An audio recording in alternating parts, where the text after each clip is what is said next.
Peace Report.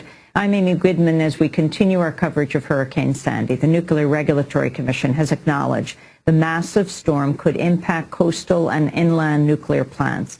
At least 16 plants are in the storm's projected path, including North Anna and Surrey in Virginia, Calvert Cliffs in Maryland, Hope Creek and Salem in New Jersey, Indian Point in New York, Millstone in Connecticut. So far, there have been no reports of reactors shutting down, despite operating under licenses that require them to do so if weather conditions are too severe. The Nuclear Regulatory Commission met on Sunday to discuss the precautions needed to secure vulnerable plants during the storm. Spokeswoman Diane Skranke said, quote, "They're all designed to withstand the natural phenomena, including hurricanes and what comes with hurricanes, high winds, high water, that kind of thing."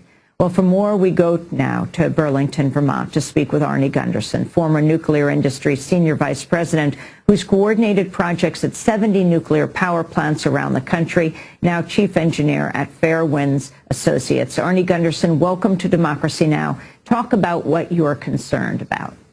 Yeah, thanks for having me. The key here is that when a uranium atom splits, that only gives off about 95% of the power. So when these plants shut down, 5% of the power is still going to come out of the power plants after they're shut down. I think the industry should preemptively shut down plants in the storm's wake, but it's not going to solve the entire problem. It's really likely that the grid, the electric grid that's out there, will collapse, and these plants will become islands. Electric islands, and they'll have to rely on their diesel generators to provide power. A bunch of these plants are in refuelings right now, and when you're in a refueling outage, you are not required to have all your diesels running. You can be tearing apart one and only have one diesel available. So the concern is that should they lose offsite power, all of this heat needs to be removed, and you're relying on just one diesel to keep the nuclear reactor cool. Can you talk about what you feel needs to happen right now, and talk about nuclear power plants in Connecticut and Vermont, your main concern? Yeah. The biggest problem, as I see it right now, is the Oyster Creek plant, which is on Barnegat Bay in New Jersey. That appears to be right about the center of the storm. Oyster Creek is the same design, but even older than Fukushima Daiichi Unit 1. It's in a refueling outage. That means that all the nuclear fuel is not in the nuclear reactor, but it's over in the spent fuel pool. And in that condition, there's no backup power for the spent fuel pools. So if Oyster Creek were to lose its offsite power, and then frankly that's really likely, there will be no way to cool that nuclear fuel that's in the fuel pool until they get the power reestablished. Nuclear fuel pools don't have to be cooled by diesels per the old Nuclear Regulatory Commission regulations. I hope the Nuclear Regulatory Commission changes that and forces the industry to cool its nuclear fuel pools as well. This time of year, there's a lot of power plants in refueling outages, and all of those plants will be in a situation where there's no fuel in the nuclear reactor. It's all in the fuel pool. Systems have been shut down to be maintained, including diesels, perhaps even completely dismantled. And in the event that there's a loss of offsite power from the high winds from this hurricane, we will see the water in the fuel pools begin to heat up.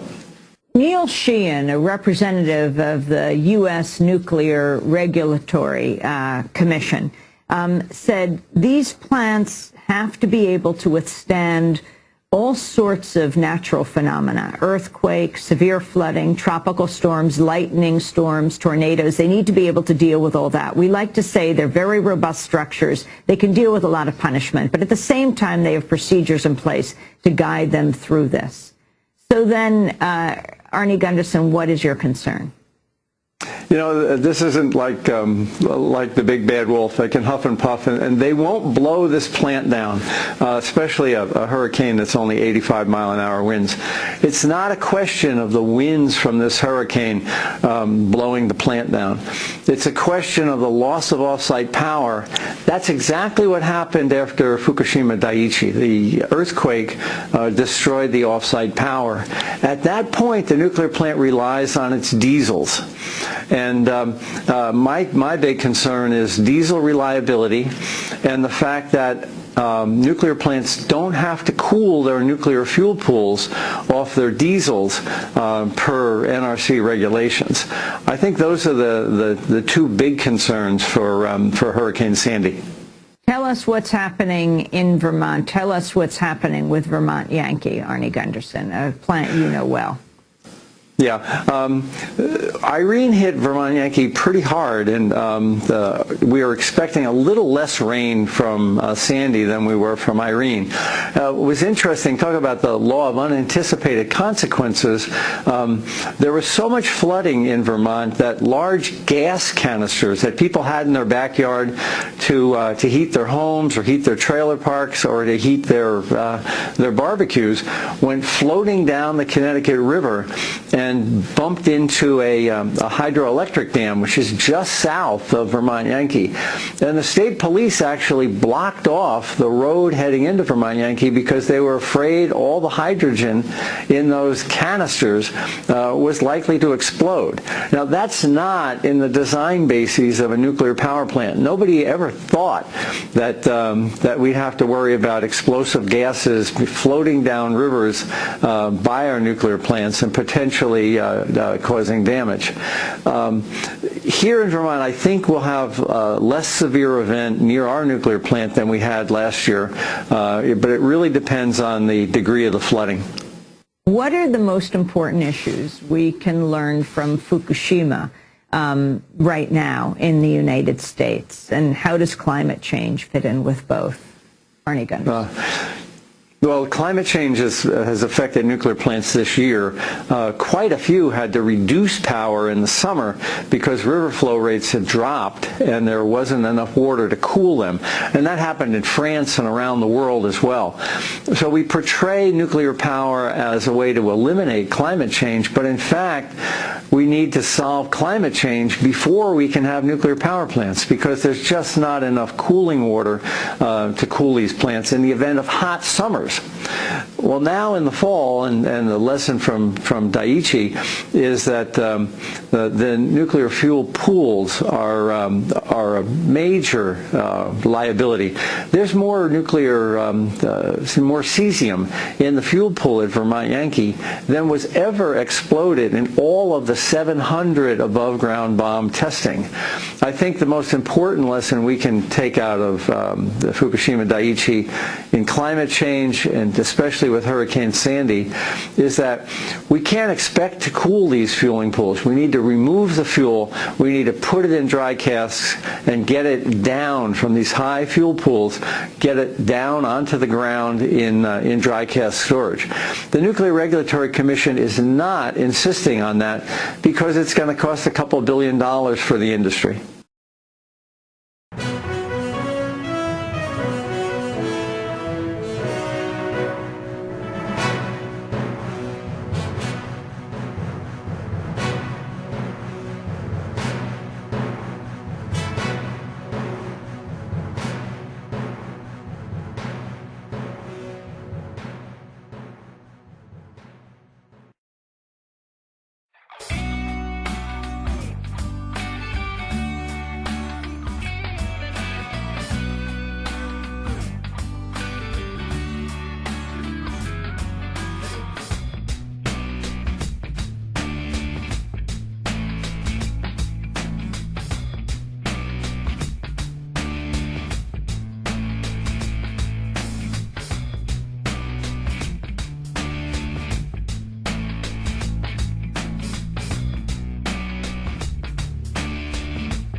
Elsewhere today, a big earthquake in B.C. is causing a big concern for us down here in Washington. It triggered tsunami warnings for Hawaii. And had scientists looking for signs of activity in all volcanoes. King 5's Glenn Farley on what happened and why the worry.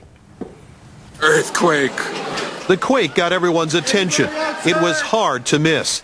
In this sparsely populated part of British Columbia, there was actually little reported damage. It was the tsunami warning for Hawaii that frightened Karen Pasale, who was heading home to Portland through SeaTac. I've never heard the sirens before. They were going off, and you could hear them all over town. There was a small tsunami, but don't let the lack of damage or the size of the waves fool you. For scientists, this quake was a very big deal. How earthquakes trigger more earthquakes. John Vidali is the seismologist for Washington State. Right. And across our state, the quake showed up everywhere on instruments. This big swath recorded all the way over by Grand Coulee Dam, including one of the more than 130 aftershocks. It's probably the thing that most likely to stir up activity around here in a long time. What concerns Vidali is this aftershock, symbolized on the map by a yellow box on a map, more than 100 miles south of the epicenter. We just have to watch the whole region for a while with extra care. The coast of British Columbia, like the coast of Washington and Alaska, is under tremendous geological pressure coming in from the Pacific. But now that a large amount of stress in the Queen Charlotte Fault is relieved, that adds to the stress on our faults. So now we're just keeping our eyes open because the stresses have been changed. And that leaves Vidali and his colleagues on alert for the next several months, maybe even for years. In Seattle, Glenn Farley, King 5 News. Vidali thinks one tiny quake in Montana may have been set off by the big BC quake.